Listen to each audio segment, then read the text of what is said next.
I think for the price, I have just discovered one of the best new SUVs to enter the Trinidad market in the past 5 years.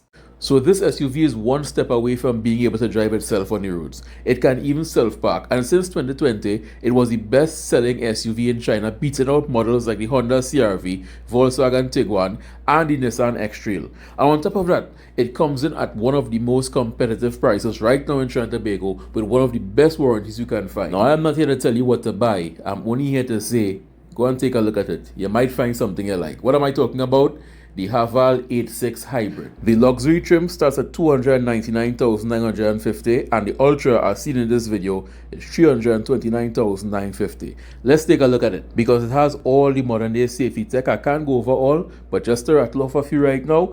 Dual front airbags, dual front side airbags, curtain airbags, center airbag, front and rear seat belts with pretensioners, child safety lock, electronic stability control, traction control, cornering brake control, roll movement intervention, brake assist, hill descent control, hill start assist control, brake override, tire pressure monitoring system, front and rear parking sensors, both have 6 sensors each, rear 360 camera, auto parking assist, reverse assist, adaptive cruise control with stop go, intelligent cornering control, intelligent dodge, emergency lane keep, rear cross traffic alert, rear cross traffic braking, forward collision warning, lane departure warning, lane keep assist, lane center keeping, automatic emergency braking for pedestrian, bicycle, and crossroads, traffic sign recognition, lane change assist, traffic jam assist, and driver drowsiness detection, just to list a few. Let's take a closer look at the Haval H6 now, starting with the headlight assembly.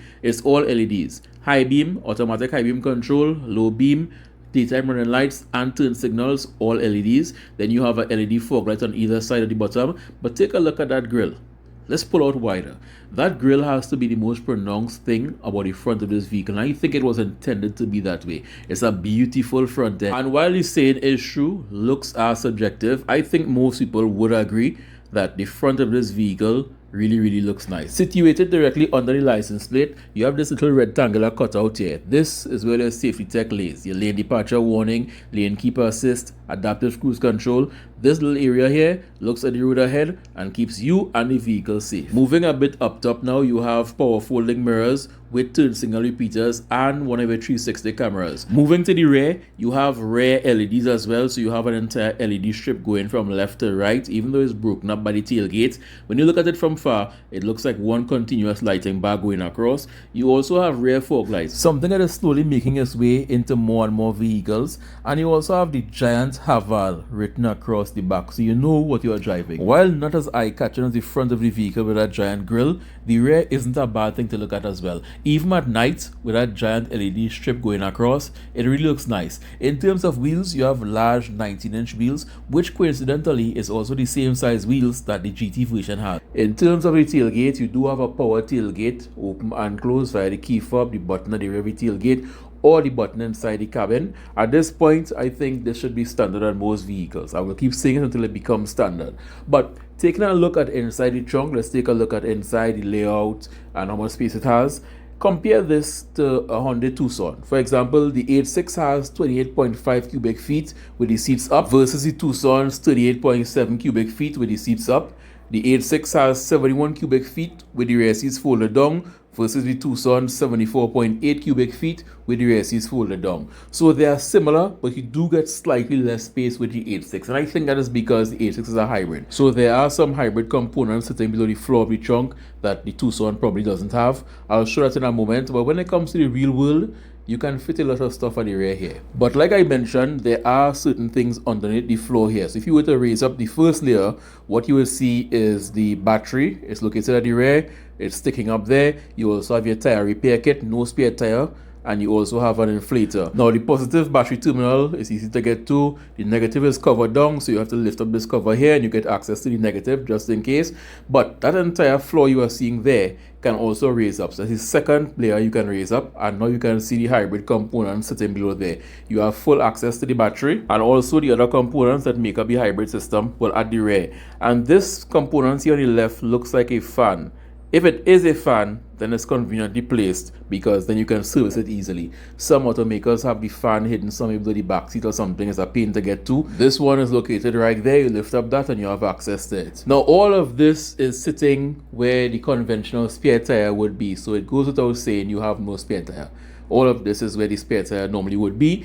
That entire floor would sit a bit lower and you get a bit more trunk space, but all that components had to go somewhere. You had to put it somewhere, you couldn't put it on the roof. So it has to fit in here somehow, and that is the compromise you have to make for hybrid vehicles. Stepping inside the vehicle, starting with the door panels, no soft touch materials on top here for some reason though. Very odd. No soft touch. Hard plastic. More durable, but it's hard plastic. In the center there, you have soft touch materials. All in all, it's going to be durable, yes, but I think the population has grown accustomed to soft touch materials now. But if you are one of those who likes durability over soft touchy stuff, then yeah, it's definitely going to stand up. You also have the seating with a nice design on them, even though the camera isn't doing it justice.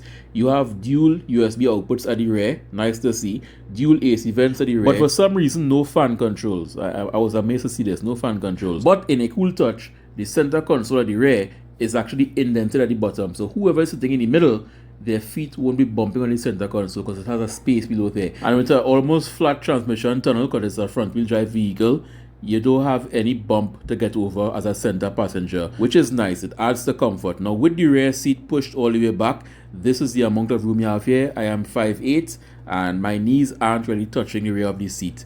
Obviously if you recline it a bit, it will touch, but this is the normal driving position here. Lots of room in the back. It's a large SUV. Now let's talk about that giant glass roof, because you look up once it's open.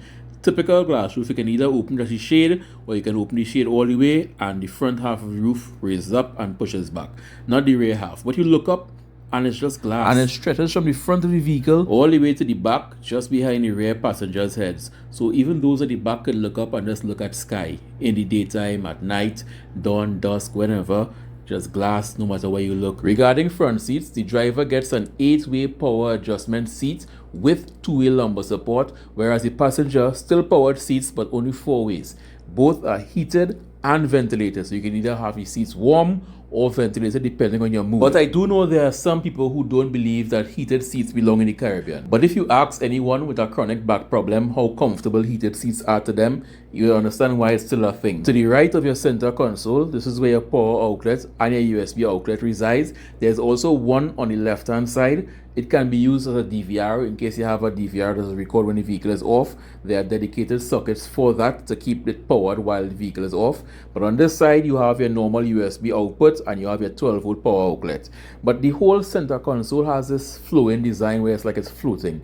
Like they have one layer on top of the other that almost looks like a suspended bridge floating when you look at it from different angles. I think it's pretty cool. What isn't cool is the piano black that they have going on here. It's glossy, it's shiny and reflective in direct sunlight. Some people love it, but you have to understand it's easily scratched. And on top of that, it's a pain to keep clean. It's a fingerprint magnet. You do have wireless charging, and you also have some climate control buttons. And I say some because you can't control the fan speed or the temperature from the buttons. You need the infotainment system for that.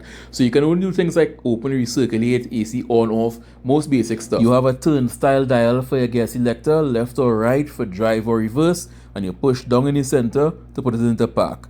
Up top, you have your typical sunglasses holder. Most vehicles, if not all, have it. You have your light switch followed by a panoramic roof switch, the shade, and to open the front half of it. You also have illuminated vanity mirrors for both driver and passenger, but for some reason those bulbs do not look like LEDs. I could be wrong, but they look like normal bulbs. Now in terms of the sound system, I'm not sure of the exact wattage, but it does have 8 speakers and they are all controlled via a 12.3-inch infotainment screen that we'll take a look at now. I'm not sure of the OS, but it's the exact same layout that I saw in the Ora 3 that I did a review on a few months ago. But it's pretty responsive. At this point, I think most manufacturers have mastered responsive screens. Here you can see a heated and ventilated seat controls. Now I don't like that it's buried so far into the menu. No, it's not really that far. It's just in vehicle settings and seats.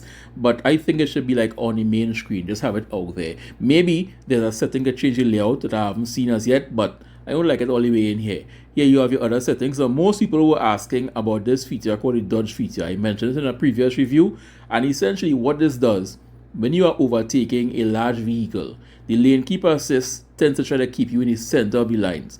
But when you are overtaking a large vehicle, it will push you further to the left or further to the right, opposite to where the vehicle is, so you get more clearance, like overtaking a sealant container. You don't want to be next to it. So it's essentially something that's going to autonomously push you further out to the left or further to the right, away from a large vehicle, and for some reason, they call it the Dodge feature. In terms of multimedia connectivity, yes, you have Android Auto, and for the few of you who uses iPhones for whatever reason, you have Apple CarPlay, along with the option to stream your music via Bluetooth. So you have all the means to get your music over here. Now for your 360 camera, because every manufacturer have their own implementation of it, here you have a normal 8 touch points, but then you also have one on the hood and one on the trunk, well the tailgate, which essentially makes the bottom of the vehicle see-through.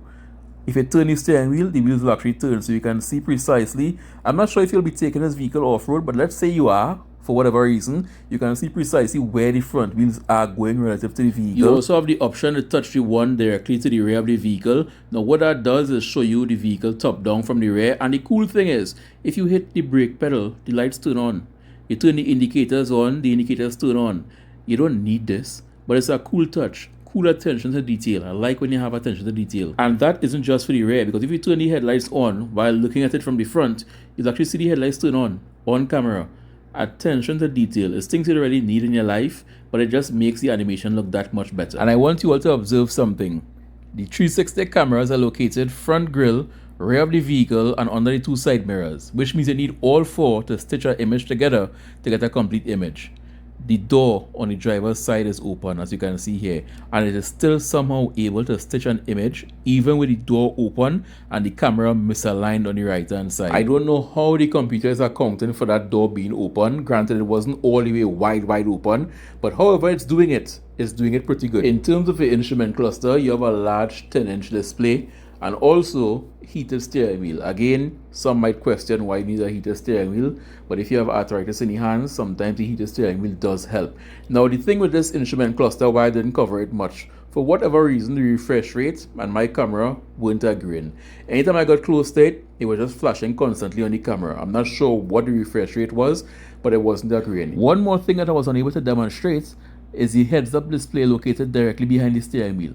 Because it's positioned to be in your line of sight, the driver, and the camera is mounted to my head, the camera was just out of frame, so I was unable to pick it up properly. But what it shows, your speed, direction. If the cruise control is set, you will see yourself in the lane. If you are breaking the speed limit, it will see the speed limit signs and let you know you're above the speed limit. It's pretty cool. Now let's talk about the self-parking feature.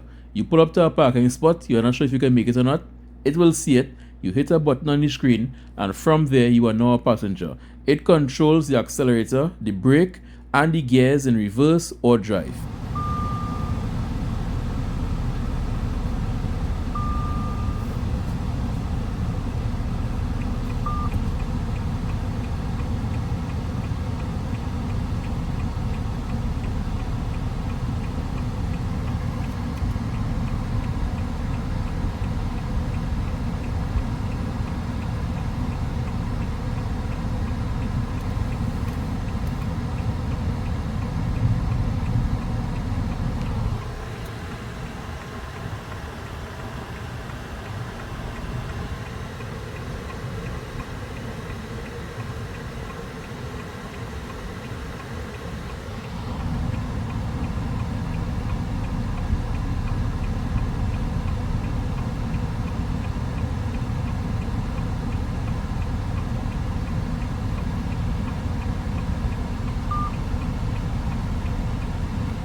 And yes, if you were to park yourself, it would be a lot faster. However, if it have men out there that does get women, entire women, from just a loud bong and a drop low car, think of how much woman you can get if your car can park itself. Just saying. Just think long term. Look at the bigger picture. Yes, you can park, but why do it when you could just sit back there and let her watch the car park itself? Think, fellas, think. But now, let's take the H6 out on the road and see what it's capable of. After taking it out onto the roadway, one thing instantly crossed my mind. The Haval H6 is probably one of the fastest SUVs in that segment at that price point. If not, it's right up there with the fastest. And here's why. It's a hybrid system. So base, you have a 1.5 turbo engine pushing out 147 horsepower and 230 Newton meters of torque. But when you factor in the hybrid component, Off the line, you have 240 horsepower and 530 Newton meters of torque, which is more power and torque than a RAV4, than a Tucson, than a Sportage, than any other vehicle in that price point, in that particular segment. But it gets better. Follow me here.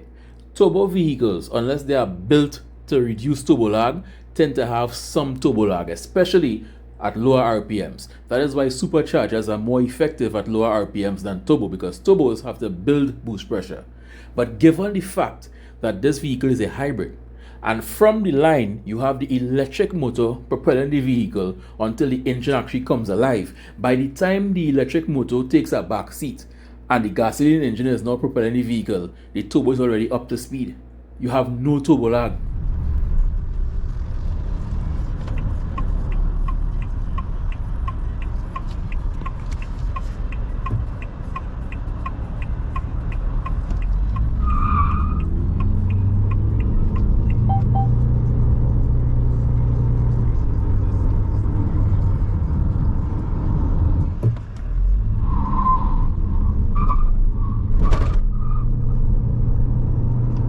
As you all just heard, it loves to spin up those front wheels. With traction control off, it's almost impossible to get off a line without just spinning those front wheels in place. I would say the sweet spot is between 0 to about 90. After 90, you can tell that you are now on internal combustion engine. Not saying it's sluggish, but it's just not as responsive, obviously, as the motor from the hybrid component. We often focus solely on horsepower, and while ultimately horsepower is important for a higher top end, when you are just driving every single day, maybe going up a hill, towing something, you have a full load going up Maracas, maybe you're trying to merge into oncoming traffic, you need that torque. And that is where this hybrid component really shines. For example, I'm going to merge here. There's a van behind. He's going to think I'm slowing him down. But with a slight touch on the accelerator pedal, the H6 is gone. It was here. Now it's no longer here. Now let's talk some boring stuff. The figures. Fuel economy, how much it costs to fill, how far could you go? Well, it has a 61 liter fuel tank. Now unless you are running your Haval H6 down to fumes, you're going to at least leave about 6 liters in the tank at all times. That is almost dry empty. So you have 55 liters to fill. 55 liters super, which is recommended. Even though being a turbo vehicle, I would say use premium. But it says you can use super. So let's say you're buying super. That's $383 TT to fill 55 liters. Premium, that's $437 to fill the same 55 liters. Now with that, you have an estimated 5.3 kilometers per every 100 kilometers you travel. That's in a straight line, perfect conditions. So if you do the math, ideally you can get probably about 1,000 kilometers of range.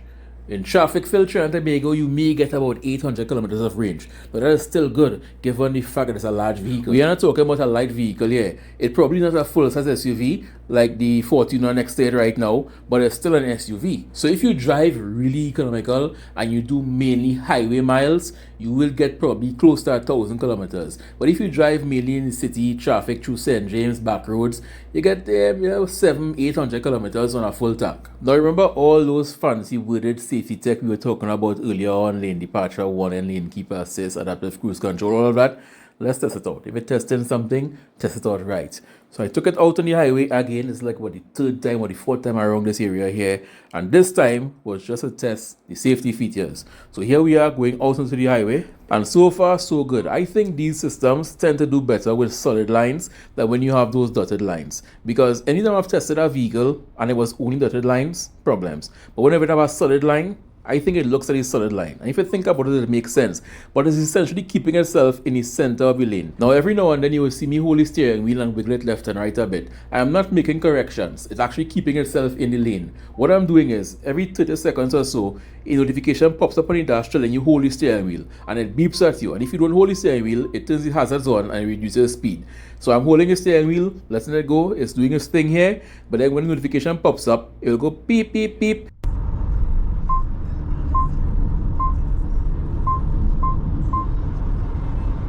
And I think it's really just safety, so the driver don't get carried away thinking it's self-driving and you're going putting on makeup or changing baby pampers or you're making a cup of hot tea in the back seat. No. Keep your hands close to the steering wheel.